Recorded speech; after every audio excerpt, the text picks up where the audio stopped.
শুনুন, কাকে পাঠাবে ওদের ব্যাপার। যাকে হাইকোর্ট সুপ্রিম কোর্ট থেকে বিদেশে যাওয়ার অনুমতি নিয়ে যেতে হয়, তিনি আর যাই হোক ভারতকে প্রতিনিধিত্ব করতে পারেন না। মমতা বন্দ্যোপাধ্যায় ঠিক করেন, মোদিজি তার সরকার, তার সংসদীয় ব্যবস্থা, সেটা কখনোই সব দলকে নিয়ে তারা চলেন। এখানকার বিরোধী দলনেতার মর্যাদা নেই, কিন্তু রাহুল গান্ধীকে এলওপির মর্যাদা নরেন্দ্র মোদী দিয়েছেন।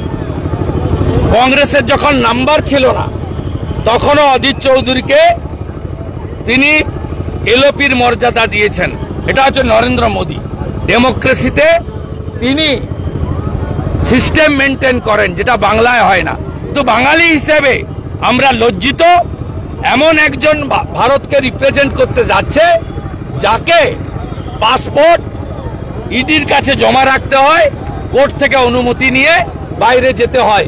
এই রকম একটা টেন্টেড স্ট্যাম্প চোরকে, যার সম্পত্তি ইডি সিজ করে, অকশনে করে নিয়ে যায়, সেই রকম একটা লোক, তিনি যেভাবেই হোক পিসির আনুকূল্যে ভাইপো পরিবারবাদী কোম্পানি ঢুকে পড়েছেন।